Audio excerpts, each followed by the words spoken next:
उन खां पोइ जेका मूंखे हीअ अजरक पातल आहे न, इहा मां वरिती आहे नूर मेमून हालाई साहिब। हाला में हथ जो हुनुर थिए थो, हाला में नूर मेमून हालाई साहिब हथ जे हुनर खे तमामु घणी अची ॾिए थो। तव्हांखे जेकॾहिं खेस वठणी आहे, लुंगी वठणी आहे या वरी को अजरक वठणो आहे त नूर मेमून हालाई सां राब्तो कयो।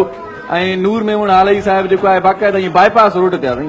हैदराबाद जॾहिं वञो हाला में बाईपास रोड ते तव्हांखे मिली वेंदो। उसके बाद नूर मेमून हालाई साहिब ने आपके लिए बहुत ही अच्छा सा सूट भेजा है। पाण खे जेकॾहिं सुठी अजरक खपे, पाण खे जेकॾहिं सुठी खेस खपे, पाण खे सुठी लुंगी खपे त पोइ तव्हां हलिया वञो हाला में, जिते नूर मेमून हालाई साहिब तव्हांजी ख़िदमत में पेश आहे, हाज़िर आहे हर टाइम। नूर मेमून हालाई वारनि जे लाइ तमामु घणियूं ताड़ियूं तव्हां वॼाए चुका आहियो। उन खां नूर मेमून हालाई साहिब ने आपके लिए बहुत अच्छा गिफ्ट भेजा है। अच्छा जी, सुपरस्टार नूर मेमून हालाई साहिब इन ॾिस में तमामु घणो कमु सरंजाम ॾिए थो ऐं हथ जी का बि शइ तव्हांखे खपे, रिली खपे, खेस खपे, अजरक खपे, का बि शइ खपे त बाईपास रोड ते नूर मेमून हालाई साहिब तव्हांजे इंतज़ार में आहे। उते तव्हां हथ जा हुनर जेकी बि हथ जे हुनर सां दिलचस्पी रखनि था माण्हू, उन्हनि खे उन पासे वञणु खपे। बल्कि इन्हनि जी हिकिड़ी वेबसाइट बि आहे, थोरी देरि में जॾहिं तोहफ़ा विराईंदासीं त उन ते उनजी वेबसाइट बि लिखियलु आहे, उते ऑर्डर बि करे सघो था। नूर मेमून हालाई साहिब जे लाइ तमामु घणियूं ताड़ियूं।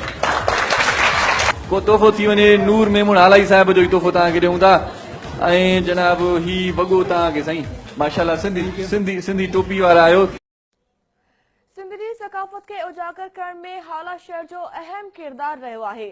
हाला ॼाओ नूर मेमण पिण सिंध जे 5000 साल पुराणी सकाफ़त के ॾहे तोड़े पढ़े में उजागर करण लाइ पाण पतोड़े रहियो आहे।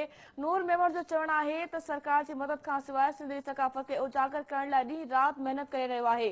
हुन चयो त हुननि जा तयार कयल अजरक तोड़े वॻा माण्हुनि खे बेहद पसंदि अची रहिया आहिनि।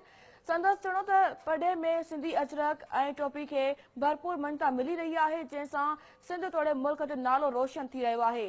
हुन चयो त अजरक जूं नित नयूं डिज़ाइनूं मुतारिफ़ करण लाइ पंहिंजो भरपूर किरदार अदा करे रहिया आहिनि। नूर मेमण इहो बि चयो त अजरक जी कॉपी करण खिलाफ़ सिंध सरकार खे कदम खणणु घुर्जे।